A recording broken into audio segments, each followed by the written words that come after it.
గడిచిన 6 నెలలుగా మా యొక్క సమస్యలు తీర్చాలని ప్రభుత్వానికి ఎన్నిసార్లు మొరపెట్టుకున్నా పరిష్కరించలేదని యూనియన్ గౌరవ అధ్యక్షుడు పి మణి అన్నారు.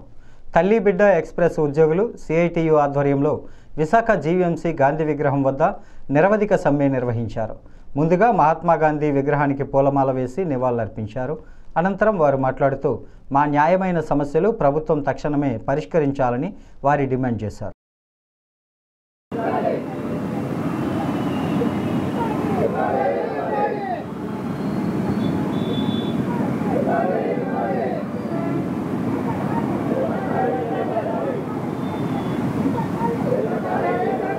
విశాఖపట్నం ట్రెజరీ అండి.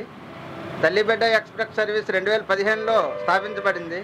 అప్పటి నుంచి ఈ రోజు వరకు కనీసం మా వేతనాలు 7,850 రూపాయలు మాత్రమే మాకు చెల్లిస్తున్నారు. మా పరిస్థితి అయితే దయానీయంగా ఉంది. ఎక్కడెక్కడో ఈ కొండలంటూ నిర్పేదలు మంచి చెడ్డ వాళ్ళందరూ తల్లి బిడ్డని తీసుకుని వెళ్ళేటప్పుడు మేము నానా ఇబ్బందులు ఎదుర్కొని వాళ్ళని క్షేమంగా ఇంటికి దించి మేము సురక్షితంగా రావడానికి నానా తిప్పలు పడుతున్నాం. అయినప్పటికీ కూడా ఇప్పుడు మాకు 4 నెలలుగా జీతాలు లేవు. కనీసం ప్రభుత్వం ఇవ్వాల్సిన 18,500 రూపాయలు కూడా చట్టం ప్రకారం మాకైతే ఇస్తలేదండి.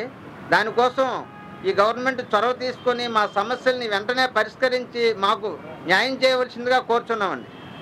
ఈ రోజు నుండి రాష్ట్ర వ్యాప్తంగా తల్లి బిడ్డ ఎక్స్ప్రెస్ ఎంప్లాయీస్ యూనియన్ సిఐటియు ఆధ్వర్యంలో సమ్మె జరుగుతోంది. మేము సమ్మె చేస్తాము, మా న్యాయమైన డిమాండ్లు పరిష్కారం చెయ్యండి అని చెప్పి ప్రభుత్వానికి గడిచిన 6 నెలలుగా మేము కాగితాలు ఇస్తున్నా ప్రభుత్వం పట్టించుకోలేదు. ఇప్పుడు మాకు వస్తున్న వేతనం 7,850 రూపాయలు. చట్ట ప్రకారం మాకు రావాల్సిన వేతనం 18,500 రూపాయలు. ఈ తేడాన్ని సరిచేయమని అడిగాం, సరిచేయలేదు. మాకు సెలవులు కానీ 8 గంటల పనిదినం కానీ లేదు, అనుకుంటే ఇన్సూరెన్స్ కానీ లేదు, ఉద్యోగ భద్రత లేదు. ఇది పేద ఏజెన్సీ తల్లి బిడ్డకు చాలా ఉపయోగపడే సర్వీసు. ఈ సర్వీసును ప్రభుత్వం నిర్వహించకుండా ప్రైవేట్ వాళ్ళకి ఇస్తుంది. ఇప్పటి వరకు అరవింద వాళ్ళు చేశారు. ఇది ప్రైవేట్ వాళ్ళకి ఇవ్వద్దు, ప్రభుత్వమే నేరుగా నిర్వహించాలని కోరుతున్నాము.